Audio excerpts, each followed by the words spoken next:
Welcome, friends, to episode 237 of Color of Magic, your Magic Gaming podcast, where we talk about all types of issues that affect gamers at and away from their gaming tables and computers. I am your host, PowrDragn, and for 237 episodes, still have the same dude riding shotgun, Brian Psionic. How's it going, dude? It going well. Ready to dive into what has been a kind of a wild week of things here.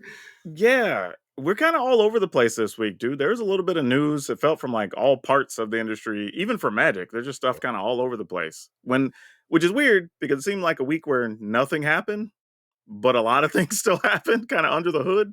So Well, like we we'll talk de- about how your average, is a John Q. Public sitting in his local comic book shop. This some of this may not affect you, but for people who want to dive deep into why are they doing this thing that way, it's that kind of week.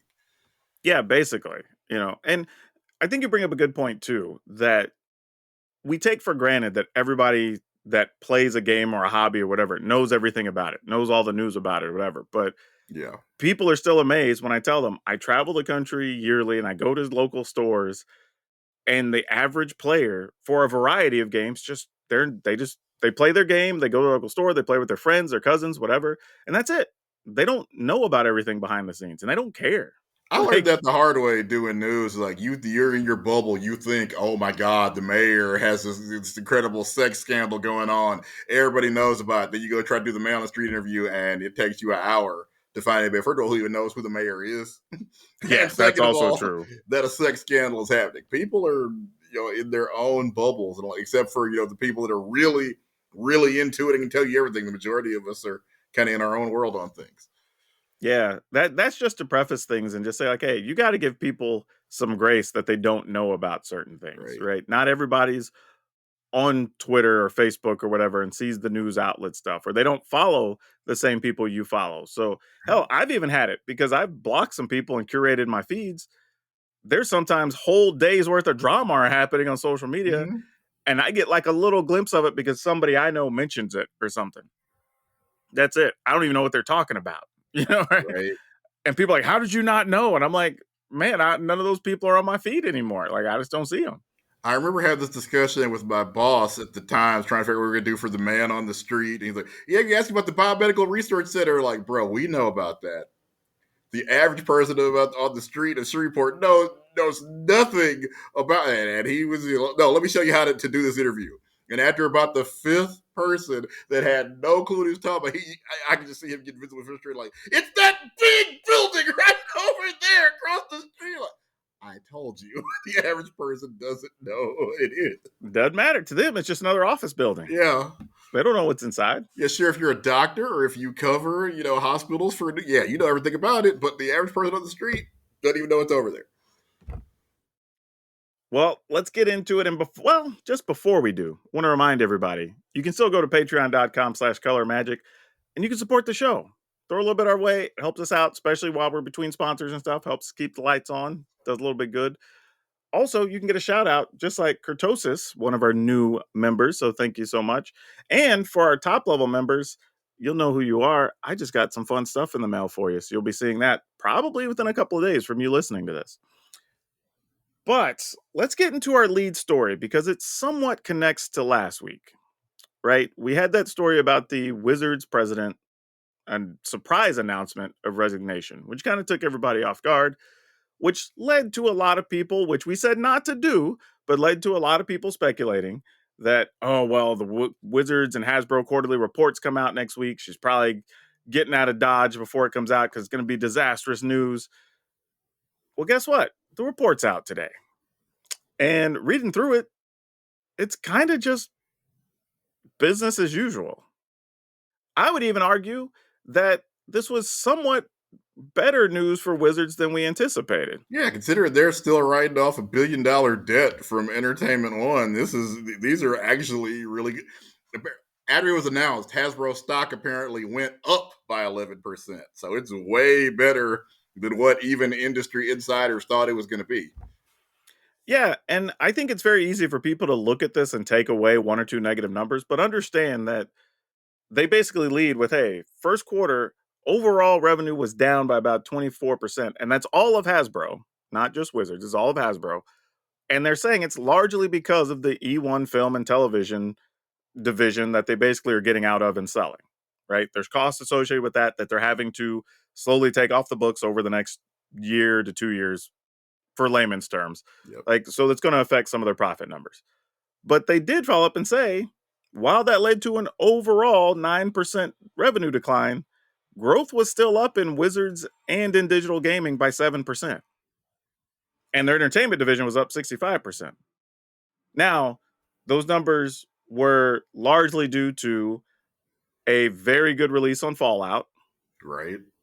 and Thunder Junction sales. Because what I don't think people understand as business is though Thunder Junction didn't release to the public until April, that stuff had to be large chunks of it have to be paid for in March, so it's available in April through distributors, your local stores, whatever. Companies do this purposely. Everybody knows how the math works on the business side and stock investors. That's just what companies do, right?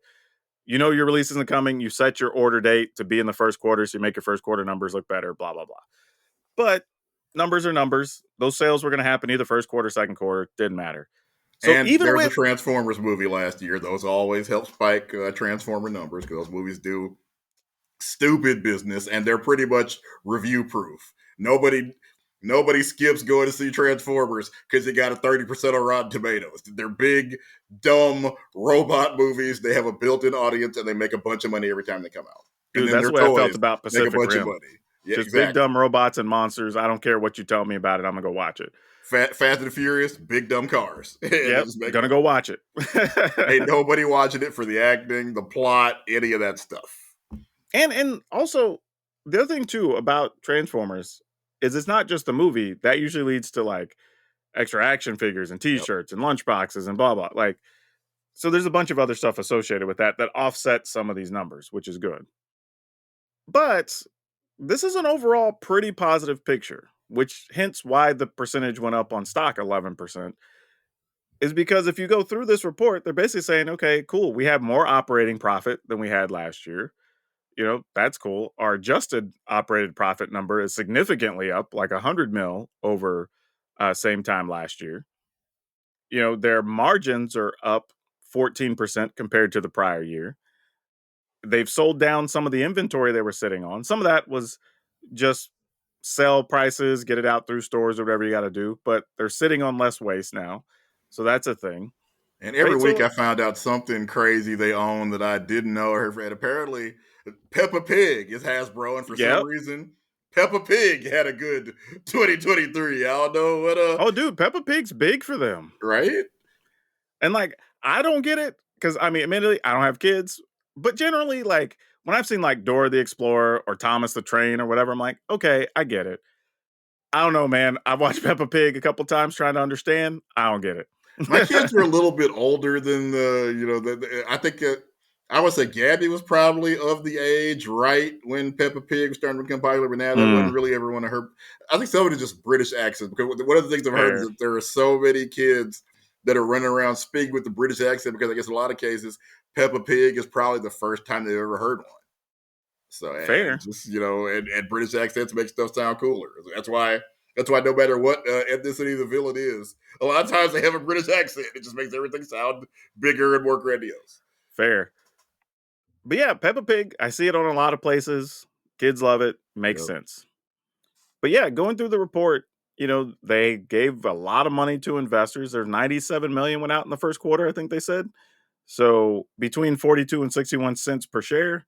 So people got decent payouts there that they weren't really expecting, I think, compared to what the expectations were. And Furby made some Right. money. I know Furby was there. That's another example. So I didn't know Hasbro had. Now, what's crazy is I knew Furbies had a minute back in like 2016, 2017, because they tried some new technology stuff and whatever. And they had a little pop. I didn't know nothing about Furblets. Right? That's the new thing.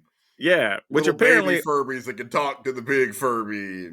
yeah, and if you don't know what they are, they look like, I guess, just the head of the Furby. I guess the way you describe it. Like if you took a Furby head, gave it longer hair and ears, and then gave it a loop so you could put it on like a keychain or a backpack or something, whatever, and then paint it like you would a Lisa Frank coloring book. That's a Furblet. And apparently, they sold a crap ton of them starting in December through the beginning of this year. Furby's made a bunch of money. Who knew? Furby's like Captain Freedom in the Running Man. Every time they need they need a little bit of help, Furby comes out of retirement, starts being a good earner for him again. Yep. But okay, now specifically, they did put Magic and digital gaming in a category and talked about that and said overall 7% up, largely driven by license agreements and other stuff. Baldur's Gate obviously still bringing in some money. Monopoly Go, like we talked about a couple weeks ago, made its couple $1 billion or whatever. Yeah, So that's helped.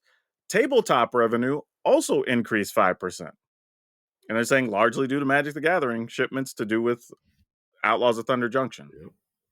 and strong demand for the Fallout Commander set. So those things sold, made money, moved the bar up 5%. So And then they pretty much dodged the Karloff Manor bullet because that's probably probably kind of the weakest set they've had in terms of interest in sales, and everything else just picked it up. for sure. And it makes me wonder, and I don't know that this part's speculation here, but it makes me wonder if Wizards also knew that on some level and printed less. So there's a lower cost into Karlov Manor, knowing that they had Fallout and they had Thunder Junction, just right around the corner from it. Yeah. Because that would affect the overall numbers as well, too. But again, I don't know that. I just would make sense if you knew you had two big releases coming, 4 weeks apart each, basically. But they said operating profit increased 60%. Overall operating profit margin 33 or 38%, 38.8, so basically 39%. And again, due to high licensing revenues, mix of revenues, cost management, all that stuff. So yeah, I don't know. I mean, it's not like it's gangbuster numbers, but definitely not Yeah, crazy down numbers like everybody it's expected. not make your president quit numbers. It ain't that. No. And I think this comes back to what we talked about, right? Like this is why we don't speculate because nothing here would have driven somebody off their job. No. Hell, if anything, you're one of the 3 or 4 bright spots that was up. So they're not going to fire you over that. And what's crazy is that even though they ended up having to sell Entertainment One off, like right, they were starting to hit their stride. The Dungeons and Dragons movie actually turned out to be really good. An infinitely better movie than the last Dungeons and Dragons movie they did. But they had already at that point lost so much money. It was just and Yeah. it happens to everybody. Making movies is hard. That's why most gaming companies don't try to do it. That's the biggest hit they're going to have making movies, and they still weren't able to turn a profit because some of the other things kind of went around. And then apparently the other thing they did recently is there's some kind of Wendy Williams documentary, and that's apparently getting a bunch of attention, drawing a lot of eyeballs. But they're already out, so whoever has Entertainment One now is going to benefit off a lot of the money that Wizards poured or Hasbro poured into it. That's the way Yeah. it happens sometimes. But yeah, they also put in, the numbers on their assets and everything else. So they've sold some stuff down. They have a whole plan in for like how they're taking care of old debts. So like, yeah, I mean, and they acknowledge all the stuff. They have all the things in the bottom listed as concerns or risk, and they're all the typical stuff. Yeah. Shipments what's coming in and out of China. Cost of things around the world, different countries doing better or worse with inflation. All that Russia's stuff. still the enemy. You still really can't do business with it. You're not supposed to anyway. Yeah, yeah. But yeah, I just overall, it's like you can pick one or two things and try to make it a negative thing, but the reality is everybody in the business on the business end of stuff, again, according to the stocks and everything else, everybody saw it as positive and went up. Yeah, all the people that cover because I don't pretend to be to have money or to be an expert in money, but I know where to find the experts, and all of them are saying that this is way better than what they thought it was going to look like. Hence, the stock going up in the short term. Now, we were talking about this off the air. I do think the middle part of this year has potential to be the down part for Wizards because we got Modern Horizons 3 coming up. Already people are speculating sales are up, whatever. So expect that's going to sell well. Yeah, But then we have the Assassin's Creed weird like 7-card booster pack thing. yeah. And I think that's where the wheels are going to fall off a little bit. It's like you said, it's a weird thing for it to just be such a small amount of cards, and then where Fallout is really peaking with the TV show and people Yeah. getting interested in the games again. Assassin's Creed, I feel like not nearly as much. If you'd done this maybe, I don't know, 7, 10 years ago, okay, I would probably see it more. Although I looked and we were trying to figure out like, okay, there must be some reason why it comes out in July. Like with Fallout, it was because the TV show was going to launch in April. With Walking Dead, it's because I think the final season of The Walking Dead was coming out right around when it was releasing. So what we got in July is apparently there's going to be I guess a big kind of teaser / reveal for Assassin's Creed Red. And the thing about it is, well, first of all, there's all the, obviously everybody wants to say their game is the best game ever. They're saying, yeah, this is going to be the biggest game we've ever done. Everybody says that every time they put a game out. But the main thing that's going to be probably a huge selling point is they're finally going to feudal Japan. People have been begging for that since the whole Assassin's Creed theme of, hey, this is an action series set in different historical eras. Like, where are we going to Japan? When are we going to Japan? When do I get to be a ninja? And I watched the teaser. The only thing they put out really that says got any concrete reveal of any kind. It's just basically a ninja. Assassin's Creed, you get to be a ninja. Oh my God. And that's all they show. I think that'll be great for the video game. I just don't know how many that's going to move, how many booster boxes of a 7-card booster pack.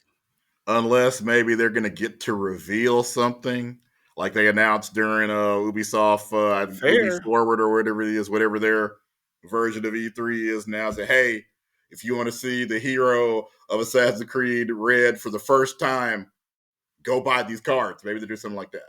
And then there will be people that go buy the cards that never intend to play Magic, but they want to collect it because that's the first time this new character has been revealed.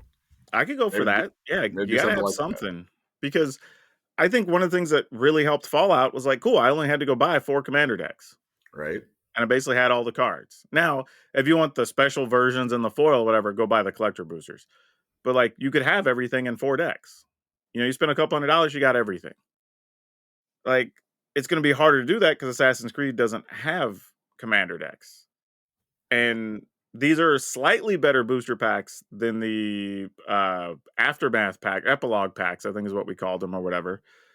Or so maybe, but it's weird because the way they've done everything else, I assume this would be the same thing. Okay, give me an Ezio Auditore deck. Give me yeah, insert 3 other Assassin's Creed main characters here, but that's apparently maybe the 7 cards are those, but I it's think you and not I kind of both what they've been doing. when they announced Assassin's Creed, we were like, oh, okay, that'd be a commander set. Yeah. And then it was weirdly announced as this awkward booster set, and we kind of just went, huh? Okay. This has March of the Machine aftermath Yep. feelings. Like, what are we doing here?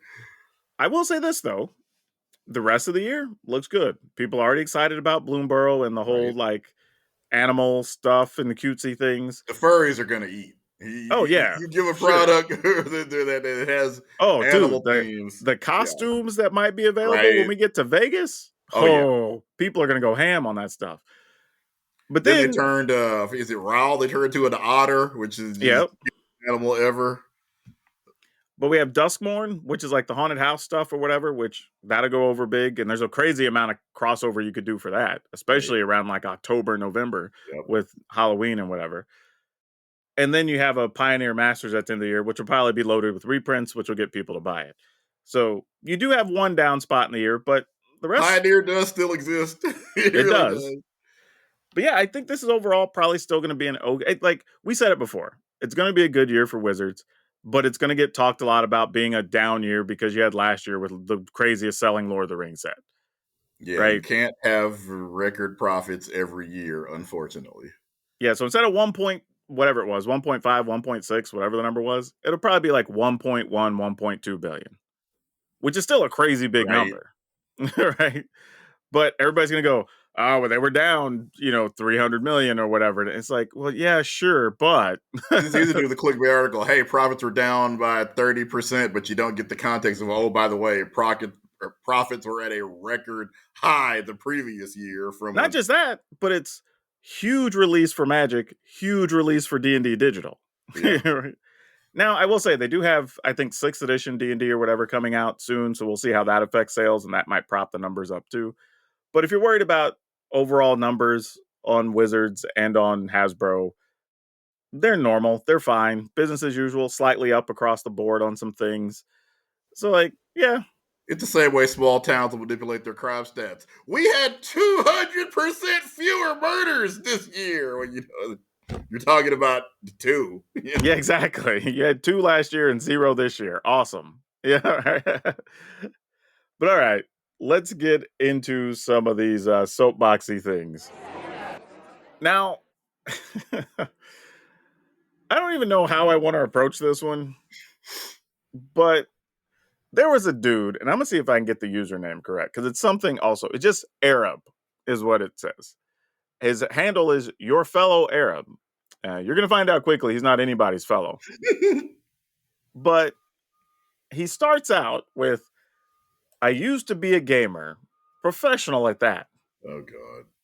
And I'm like, okay, you're already trying to start with some credentials. And as far as I know, nobody knows who this guy is. But he does have a lot of followers. So maybe he was back in the day some big gamer. I just didn't know him. He wasn't a industry transcending name as far as I know. But he says gaming got gay. And I mean that literally. I was like, okay, where the hell is this going? And basically, he's complaining about people getting to wear cat ears and purple hair and inclusivity.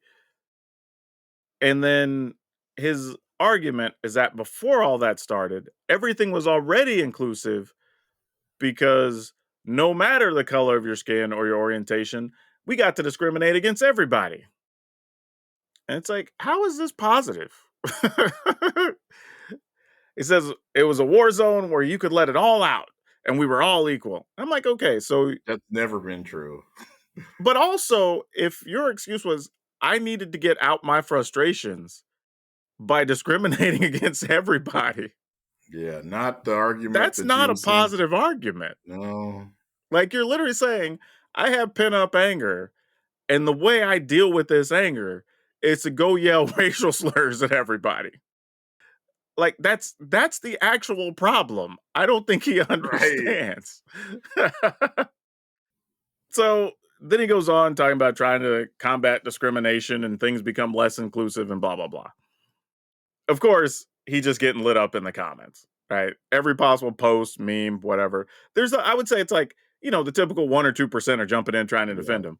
But generally, it's a I bunch of mean, people going, it's an dude, indefensible position, pretty much. yeah. Like, even if, like, if I squint really hard toward the light at the end of the tunnel, I can almost see an argument you're trying to make. But when your argument is literally, I took out my frustrations by getting to use all these racial slurs against everybody. That should have been fine. When That ain't people, gonna fly. what other people call these examples? They're trying to get like, yeah. What about Blazing Saddles? What about What about Richard Pryor and Chevy Chase doing it? Those are the greatest, some of the greatest comedians and writers that have ever lived. Spoiler alert: you're not them. And by the way, they were working. You whatever That's you're the biggest difference. whatever riff you're doing in Overwatch chat, like, no, nobody paid to hear that. Oh yeah, like, but to your point, they were working, right? When you have Chase and Pryor doing that scene on Saturday Night Live or whatever, they both talked about it beforehand. It was Right? rehearsed. Everybody on set agreed. They knew what they were going to hear, right? This wasn't just two dudes who were in a bar or on a headset in a game calling each other racial slurs, Yeah. right? Because It's it's in your regular game chat, we haven't discussed this beforehand. Nobody's agreed to this, and again, nobody's there to hear you. We're here to game. That's the thing people don't realize. oh, dude, I will tell you, I grew up with friends of all kinds of backgrounds, and we had inside jokes, and we called each other Yeah. different things because stuff we experienced in each other's house or whatever. But we also knew, like, you can't say that in front of some people because they don't know you like that. Right? Like, you can't just walk around and, call each other some names that are, like, not really racist, but slightly if the wrong person hears it. Like, you gotta know. Like, I Oh, had a by friend the way, this the people that are getting paid to do that get in trouble all Oh, the yeah. time. Anthony Giselnik, who does that kind of shock comedy, lost his Comedy Central show because I don't think either of them realized kind of who they had jumped in bed with. They wanted all Anthony Giselnik's ratings, but they didn't want the controversy that came with his kind of comedy. And he, To of be course, wanted. fair, Shark Party, that segment was actually kind of bomb though. Yeah. It was out of pocket, but I Yeah. was like, yeah, But I again, see what you were doing. you really gotta know who you hired. And he wanted Yep, Comedy Central's big fat paycheck, as would any working comedian, but he didn't want the censorship and all the stuff that comes with working with a major conglomerate. yeah, man. I just don't think people think about some of that sometimes. Of like, and you're talking about people dealing with that on professional level. Yeah. Like, it's obviously going to be worse for people even at a lower level because these are all strangers you're talking to. Hmm. Like, they don't know you, they don't know your history, they don't know your personality, none of that. And you're just throwing out expletives at people and being like, "Oh, it should be fine. That should be okay in this space." Like, no, it's not. And people, the same thing people say, "Oh, well, people talk about this in the locker room, you just don't hear it." Like, no, I played sports. We've been in a lot of locker rooms. Like, we ain't calling each other racial names. You got to play with those dudes later. Right? You if Hell, you're gonna need them to block for you or pass you the ball, or at some point you're gonna need their help. No matter how good athlete you are, at some point you're gonna need somebody's assistance to get the job done, and you need them to like you.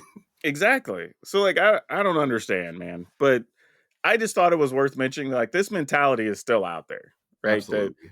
you should be allowed to be racist in gaming and it should be fine. As long as you're being racist to everybody, then who cares? And Yeah, it's like, equal opportunity no. racism. What the? Like, no, that's not how it works, man. Like, again, I can get if like you like the space being a certain way and you don't like certain things, or okay, let's have that talk. But when your defense is, but I want to be racist to everybody, like, sorry, dog, can't get with it.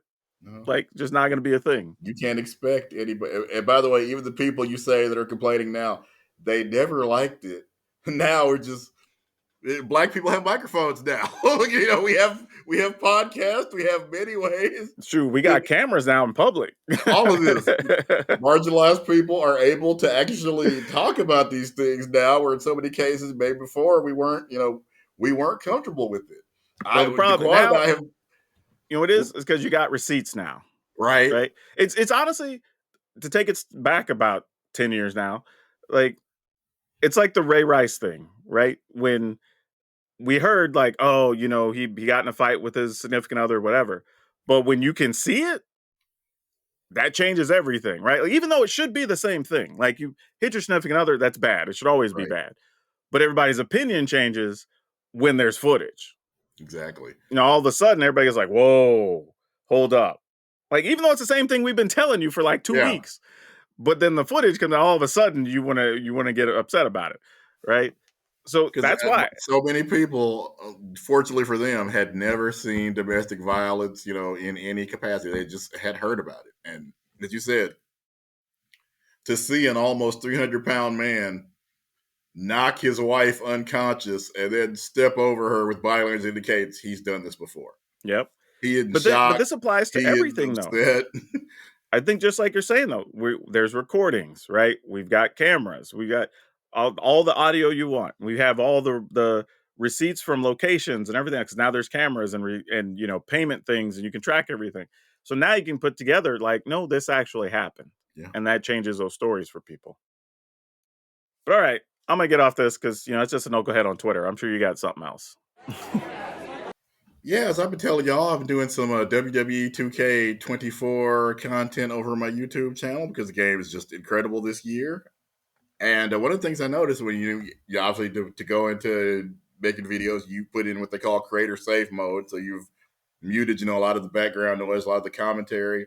And in previous years when I did this, it might be another day or two before I turned the commentary back on because after playing the game for a week, I had heard every joke that in many cases I had heard the same jokes for the previous 3 years. But this is the first year they've done such a good job on everything. I missed the commentary when it's not on because after having played the game for at this point almost 2 full months, there are still things in interactions I hear that I haven't heard yet.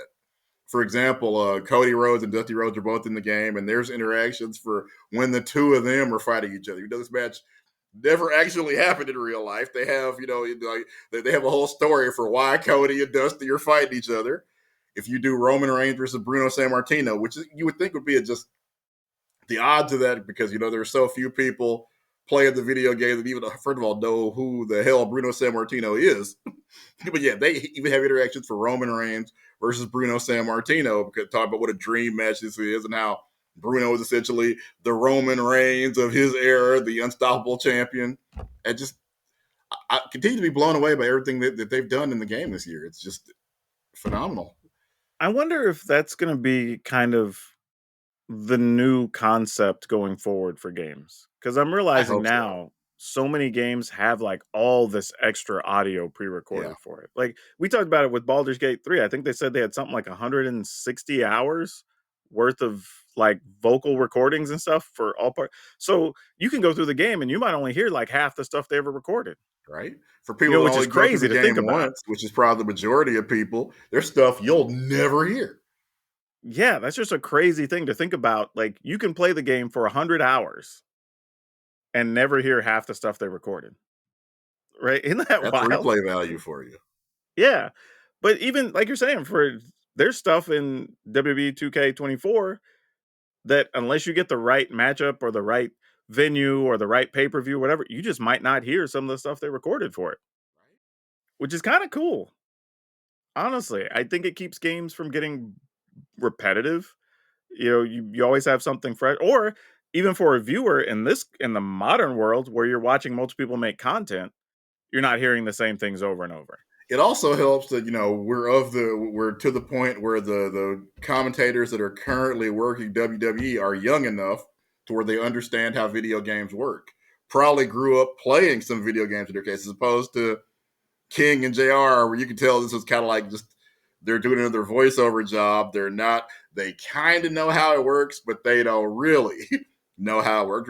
Like Corey Graves, somebody that I'm sure probably grew up playing WWF No Mercy and WrestleMania 2000 and all those games. Because Xavier Woods, we wrestlers have YouTube channels now where they play this and numerous other video games. So you have a whole generation where it's not, the wrestlers we grew up watching would have beat the crap out of people like us for playing video games and wanting to know why this game was that way.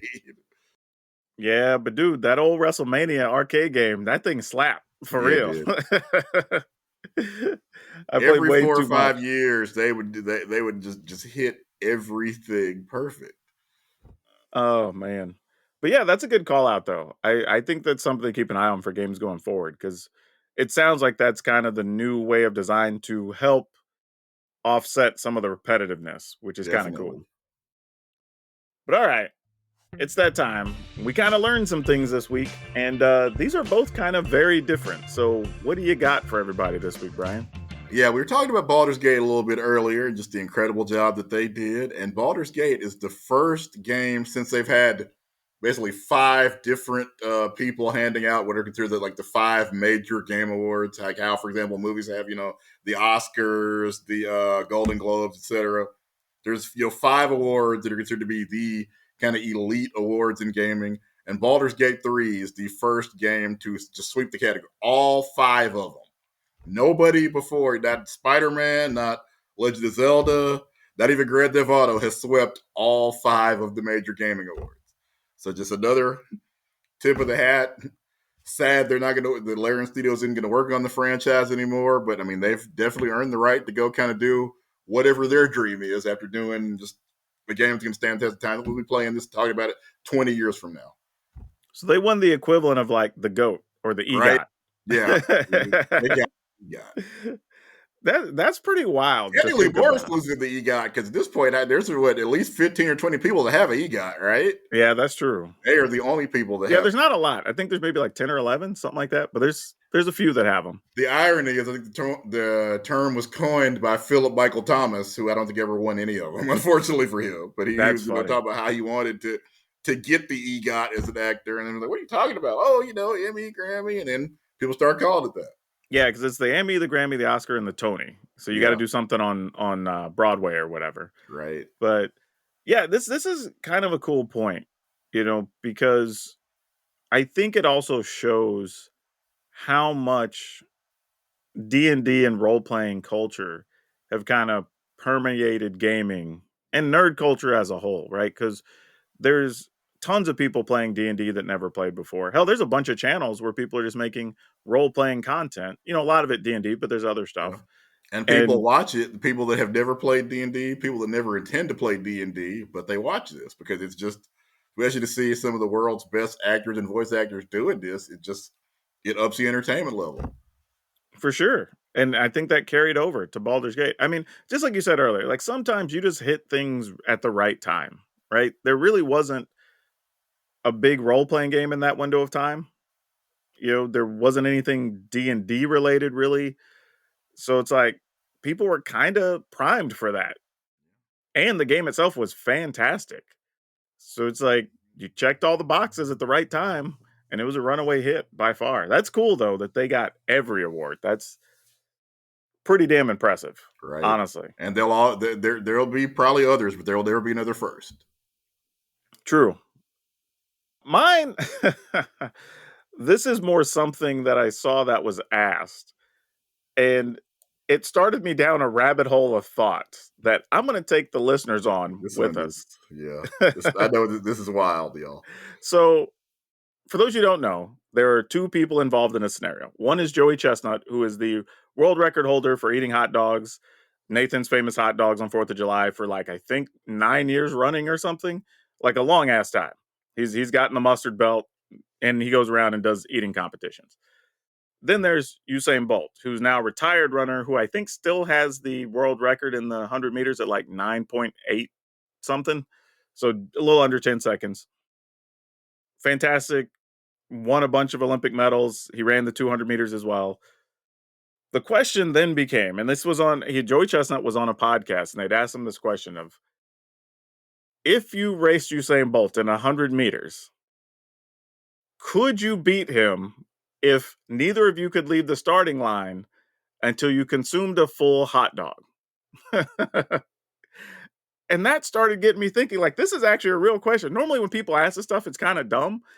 But in this one, I was like, okay, Joey Chestnut eats a hot dog and bun, because that's the way you have to do it in competition, in about 2 seconds. The average person is going to run like 100 meters in probably like 17 to 19 seconds, but we're not in shape, right? Joey Chestnut is in shape because he tries to keep his cardio up and whatever, so his body's not falling apart from eating all the food. So I'll give him benefit of the doubt and say he runs in like a 15 to 16 second. So that would mean, in theory, he's got a 17-second to 18-second total time. So if we say Usain Bolt being retired, it probably not going to run his perfect time. We'll give him 11 seconds. Like, can he get a hot dog down in like under 6 seconds? And that's where it kind of like, I don't know. There's so many I'm pretty things. sure Like, he can. see, like, I don't even know. I think he could. I think we settled on, I think you can train to get a hot dog in 6 seconds easier than Chestnut could train to knock off time off his 100 Yeah. meters. I'm pretty sure I can get a hot dog down in 6 seconds just because I've had to do it, like trying to get to the press box and get sit down and get everything set. So yeah, I'm sure damaged a hot dog in at least between 6 to 10 seconds. See, like, I want to try because I feel But like, again, I wasn't, and that wasn't anything I was training for. I yeah, just that's what I'm had to because saying. I had to eat before the game started. Because like my thought is, I feel like if I was trying, I could probably do it in like 10 to 12 seconds without like risking choking or whatever. But like if I tried, like I'm working toward a goal, like once a day, I'm gonna eat this hot dog, time myself. Like maybe I could get it down to six Plus, seconds. you can do the trick that I think is they actually call it Japanesing because I believe a Japanese competitive eater came up with the idea of dunking the bun in water Yeah. and then just getting that down really fast and then doing the hot dog separately. So I'm like, maybe like I could probably Because I like, and it's promise you, I'm still, sure I've done probably 10 or 11 seconds. Again, wasn't training for it. yeah, I'm still, like I said, I'm still giving the edge to Usain Bolt, Yeah, but I but could there's see no way in hell scenarios. I could ever run Oh yeah. 100 meters in anything close to what it'd be taking. Oh, I feel like right now I'm still in decent shape, but even then I might give you 15 seconds. Like, so it's not like I'm even close to the record time at all. So I'm 50% slower than he's probably gonna be. So, even if I could get the hot dog down, could I take him? Probably not. Like, with the combined time, no way. But it's an interesting thing, like, because normally, like I said, you hear these types of questions and they're on the internet. It's always like a lopsided thing. Like, obviously, Yeah. it goes the other way. But this is one that I'm like, this is close enough. You kind of have to logic it out. Yeah, one of the ones I heard back in the day was Devin Hester versus a bear starting at midfield. Who wins? Yeah, like weird stuff like that. Like, the big one on the internet for a while was like, how many 3-year-olds could you beat in a fight or whatever it was? Like that weird Yeah. thing. And it was like, man, y'all ain't wrestled kids enough. You're trying to say 100. Like, ain't no way. But yeah, this one, It depends on their personality. well, If you sure, get, sure. I mean, let's say you just, let's say you just hit the first one and put them down. Okay, people are gonna start crying. People are gonna start But running. but here's the other thing too. I would say about this scenario with Chestnut and Bolt is that it doesn't even need a lot of extra info. You know what I mean? It's like we know what each of the guys do. We have numbers on what they do. Like we can come up with realistic scenarios as to why this should or shouldn't work. Because a lot of the other ones we have to add a lot of caveats and whatever. But this is just like, no, we have all the information. Like, is this a real thing? And what's cool is Chestnut even gave that answer. He was just like, man, I don't know. Like, I don't know how fast he can eat a hot dog. Like, he might still get me, Right. like, but there is a world where he could win the race, like. So it's like, yeah, just a fun thing to speculate on. I'll probably post it on Twitter at some point to see what people's responses are. But this felt like a fun thought exercise to go like, how do you weigh each thing or each person's skill or talent, which is kind of fun. But anyway, let's get into some topics. We have a really interesting thing. We've seen cross promotions with other brands in Japan, especially with anime stuff or artists or whatever, because that's big, obviously, in the Japanese culture. Well, they put up a video over the weekend that was basically a crossover with Thunder Junction and Cowboy Bebop, which was kind of a surprise because I was like, Cowboy Bebop ain't been a thing in like a decade. Like, this is crazy. It seems like they're moving because they just did an Overwatch collaboration. Somebody at whatever company is I don't know what the official term is for whoever is in charge of Cowboy Bebop, whatever the company is called, but somebody over there flipped a collaboration switch because these are two just kind of random things to come out of the box with. We're gonna do Overwatch. We're gonna do Magic the Gathering. Like, I okay, wonder if they're priming up for some type of reboot or sequel or something, and maybe gotta that's what be. this is all about. Because it was cool. I mean, it was basically like a promo video, but it was all shot Maybe like, because I think they did a Netflix show, so maybe season oh, maybe two that is was it. coming or something. That might be one of the reasons. Yeah, for those of you that haven't seen the video, it's shot like a Cowboy Bebop intro, but it's all Thunder Junction. And you can tell from the outlines, one is supposed to be like Oko or whatever, but it's got like the plain bright colors, the primary colors in the background with like the shadow figures running across and like text scrolling on the screen.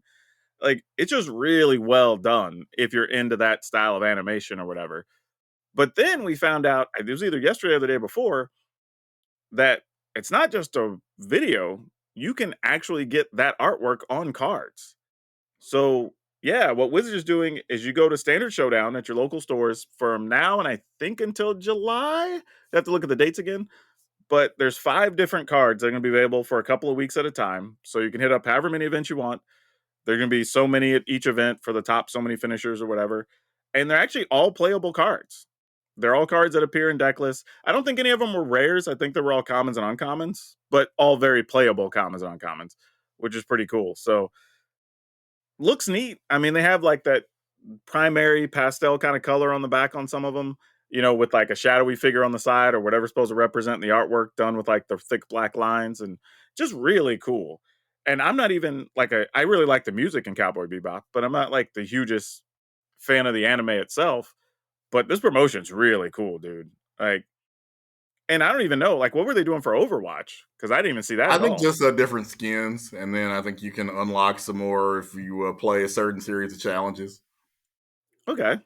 So yeah, I don't know if this means, like I said, if there's something big coming, or maybe like I said, it's just part of the Netflix show promotion, and they're just might as well get all your stuff out there while it's good timing. I don't know, but cool to see that that stuff still exists, that they're even just doing it. because it was a total surprise, and people were kind of losing their mind over it a little bit. And I was like, yeah, it does look neat. I don't know what it means, and because my thought initially was just that, oh, this is just something they're doing in Japan, and it's a cool crossover with Cowboy Bebop, whatever. But then we found out there's actual cards you can win, and like, I guess it makes sense if you're going to do a Western themed set anyway, then hey, it's perfect play. Because Overwatch also has a couple of characters that are cowboys and have a Wild West theme, and obviously a bunch of people that fit into the archetype of a bounty hunter, somebody that's really mm, good shooting guns. So it makes sense there too. yeah. I mean, it's just interesting timing, But if you can find those brands where it crossover and it makes sense, and you already have fans in that space, then it's just a double win for everybody. So, just slow clap. Good job, everybody involved. Like, because obviously everyone's excited about it.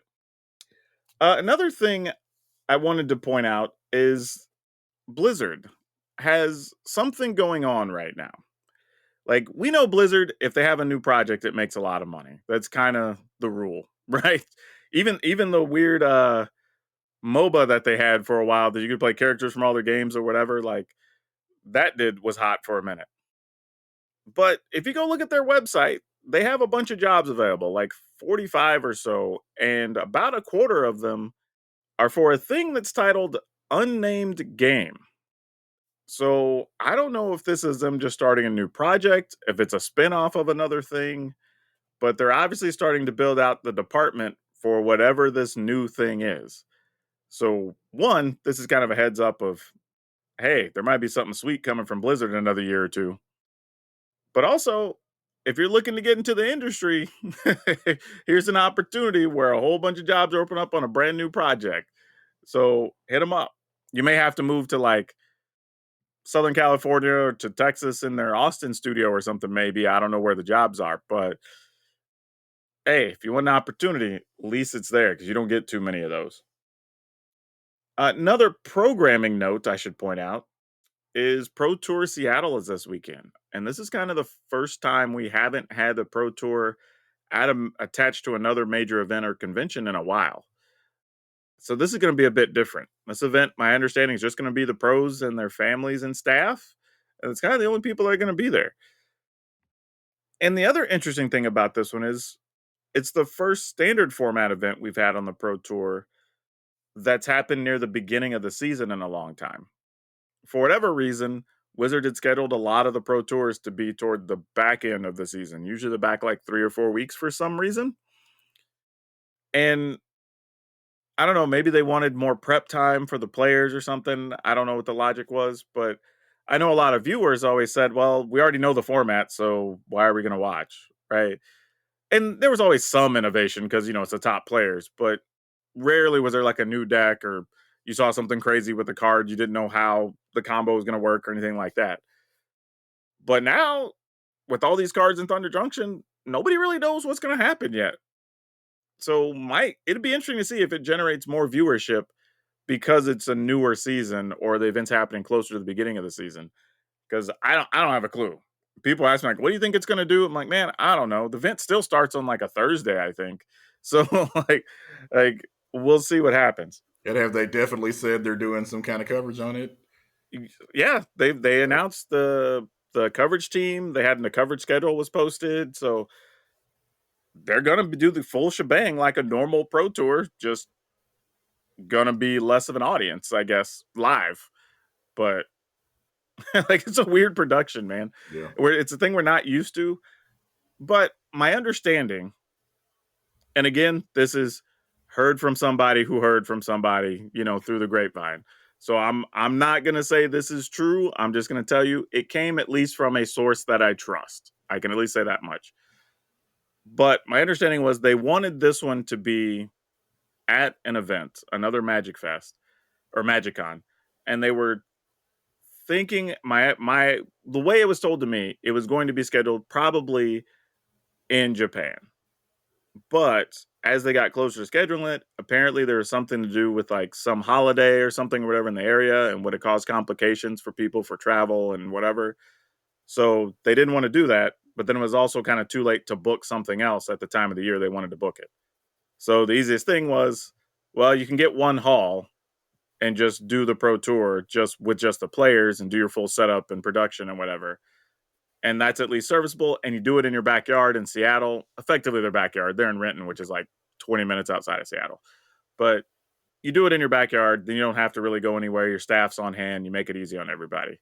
So if people are wondering why is it not at an event, that's a story I got told, that there was going to be a thing. They couldn't make it work, but you didn't want to cancel or move the event. So it's easier just to host it at the Seattle Convention Center. So yeah, there's some inside baseball in case anybody's wondered. But on that note of events, that kind of brings us to the dinner table. And this came up over the weekend because we just finished a round of Command Fest, or the first ones of this new run of Command Fest. And some people were saying they couldn't go because the price has gotten too high for conventions or whatever, and their budgets are too tight, and they can only do 1 or 2 events a year now. But then that kind of got me thinking, because you've been to a lot of conventions too. You know, what do you think is fair for different convention pricing? And this isn't to like say anybody's wrong for feeling something's too high or not or whatever, but I'd be curious what your perspective is, having been somebody who's gone And to a variety of events. yeah, but have I ever paid for any of them? Almost never.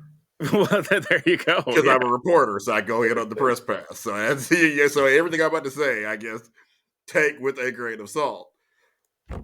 But I guess for me, I would say probably $30 a day is kind of where I would want to keep it. Yeah, and funny, that's actually kind of in line. Like if you buy a weekend badge for a lot of places, it's going to be, depending on the event, $60 to about $80 at a lot of major conventions these days. Some of the bigger ones, obviously, like I think San Diego Comic Con, I think is more expensive. I think a weekend is like 100 or 120 or something. I think it's like 85 ish for like Dragon Con. I think I don't know what Gen Con is right now. Gen Con used to be 70, which still falls inside of that 30 a day thing. But it was interesting that, because I thought about that too. I'm like, well, if I go to a thing and I'm there all day, I say all day, and maybe I'm gonna be there. I'm not gonna be there when they open and when they close, but let's say noon to 6 or something, right? That's still 6 hours, and I do that 3 days in a row. That's a lot. That's 18 hours of entertainment. If you even say your entertainment's worth $10 an hour, well, that's $180 worth of entertainment. Like that's not crazy. Like, when you think about it, like that's a reasonable number. Thing is, now there are so many other things battling for our time. I mean, like especially when I first started going to conventions, Netflix wasn't a thing. Sure. Xbox Game Pass wasn't a thing. I didn't have 3 children when I started going to conventions, so especially for Yeah, that's the somebody other that's thing too. got If you, a I think bunch of that's a good kids, call out. it's harder to justify like, hey, yeah, okay, you're the only one who would probably enjoy this, and you're gonna go and spend how much time and how much money. Well, not just that, but you're to your point. If you have a family and your kids are also gamers, you're probably taking 2 or 3 people with you. It's not But just it you. depends on the convention too. Like we Yeah, don't all play the same stuff. Like for example, if it's a Madden convention, nobody else in the house will be interested. fair. If it's a Magic convention, nobody else in the house will be interested. If it's a League of Legends, there'll be one other person. Roblox would probably I'd get almost everybody. But again, there are very few conventions that fall into the category where everybody is going to Yeah, be interested. I will say too. These events have all become a little more elaborate, where they're bringing in tons of artists. They're doing a bunch of giveaways and big prizes. Like they're flying in content creators so you can spend time playing with them and get stuff signed and whatever. And they're more a bigger production than they were before. And that has Yeah, to be accounted for in the cost for something. And here's the definitely. thing too. What a lot of people don't know is they're like, oh, well, if space is a problem, they don't have to charge more. They can just get a bigger space. And it's like, in theory, but where in general, if you're in a certain neighborhood and you're looking at houses, price per square foot is going to be fairly consistent house to house. Like it doesn't work like that at a lot of convention centers, in my experience. A lot of times is when you go to those much larger halls, which you need to service a bunch of these events now, they cost more because most of the people who rent those larger halls are going to be doctors groups, dental conventions, car shows, like organizations with a lot of money. So they know they can charge more for the largest rooms because those are the only people that need them. not necessarily what you want to be doing if you're trying to run a thing with a bunch of magic nerds, right? You know what I mean? Like, not quite the same. But I mean, even as much as we say some of these prices are high or whatever, all these shows seem to be selling out, right? I mean, we saw hell, Also Chicago true. was practically standing room only. I mean, I went and looked the other day just to compare prices. I couldn't even get a ticket for the San Diego Comic Con coming up. Those have been sold out apparently. A bunch of the ones for Dragon Con already sold out. Because again, at this point, they all carry their own economy. How many people are just content creators and content creators? Because how many YouTube channels have multiple people? Let's say Mhm. your YouTube channel, like say it's Game Nights or somebody that has, I don't know how many they probably got just on their staff. Probably 10 or 12 people that Oh, wouldn't game have to nights? go to Yeah, they've anything. got about that many. Yeah, so you figure you take that into account. Let's say there's 20 YouTube channels there, which probably isn't a high number. That might be a low number. Include your Yeah, YouTube channels, podcasts, websites. I just think in general, and it sucks to say this for people that are struggling, and I know this is gonna sound very terrible, but if you look at these events and they're selling out, the price isn't too high. And it sucks to say that. I mean, I totally get how that feels bad when you hear that because I've been in that position before. Like, and it sucks. But I mean, Well, again, it may be too high for the person that can't write it off on their taxes. Is sure, what it sure, boils that's down to. fair. Because But you or I are going to be able to deduct everything we do there. Anybody that's making content is going to be able to deduct anything we do there. for sure, for sure. But it's something to think about though when we're talking about all these shows, like electronic shows, whatever. Like, it does seem like the large majority of these things, if they're not selling out, they're near sellouts. So it's just like, I remember when they announced the VIP Lotus packages or whatever for Magic Cons. I was like, whoa, these seem kind of high. Those things sold out in the first like 2 hours or whatever. I was like, well, I guess not. You know what I Of mean? course, if Like, you ask me, $500 tennis shoes are also too high, but they always sell out too. exactly. So I'm like, it's perspective, unfortunately. But I do understand if people can't make it, right? Because again, if you're trying to go to multiple conventions, you probably can't Yeah, budget for it. You probably have to exactly. pick one or two. And if one isn't giving you quite enough of the things that another one's giving you, you Or just can't again, make some of them. if you're married and you got to justify these expenses, they're going to say, hey, how much do you think you're going to actually make from going to this? And sometimes you don't even know until you've done the thing and done the content because, as you know, sometimes you don't know what video is Yep. gonna do what. Sometimes the ones that you really something really exciting happened that that one doesn't pop, and then when the one that pops is something random that you almost by comparison threw together. So it's almost impossible to judge what's going to do well until you've put the content out there. Oh, it's worse at my house because I live with the nerd and we just encourage each other's nerddom. So, like, that ain't no better. Like, she went with some friends a couple years ago. This was pre-COVID, but they were into Supernatural at the time. I think it Oh was. yeah, They that want one to go was to, and there was some huge. big event in like Chicago, and they had friends that lived in Chicago, so they just went to a Supernatural convention. I was like, all right, cool. And that also sold out. I was like, even back then. So yeah, just crazy, man. Like, One of the nerddom. websites I work for, the reason I got hired was because literally the other lady primarily covered Supernatural, and that was Oh, that's funny. that was all she could really have. I mean, she did other stuff, but the majority of her time went into covering Supernatural. So they kind of had to bring on somebody that could get to some of the other stuff, because Credit to that's that how big. show and their fans too, because that thing ran Yeah, for like 12 years or something. They that's got some how wheels out big of that that thing. show was. Yep. But yeah, it's a tough one, man. It's a weird thing to say. As a gaming culture, a nerd culture, we're kind of a victim of our own success right now too, right? Because everything is popular right now if it's in the nerd space, which leads to a lot of these events being sold out, and that means tickets are going to go up, on top of it. So not a lot we can do. It's just an unfortunate thing right now. But hopefully, if you do want to get to an event, you get to it because these are a lot of fun, and I would love to meet people if I'm at similar events. It's always interesting. But all right, Brian, why don't you everybody they can find you on the social media machines? All right, I am Brian Sonic on Twitter, YouTube, and Instagram. And you can find me everywhere at PowrDragn, PowrDragn. And my goodness, we're doing a ton of stuff with Thunder Junction. So if you're interested, swing on by some of the content. But as always, wherever you're watching and listening, good morning, good afternoon, good evening, and good night. Please remember to take care of yourselves and your family. Remember to be awesome. And most importantly, be awesome to each other.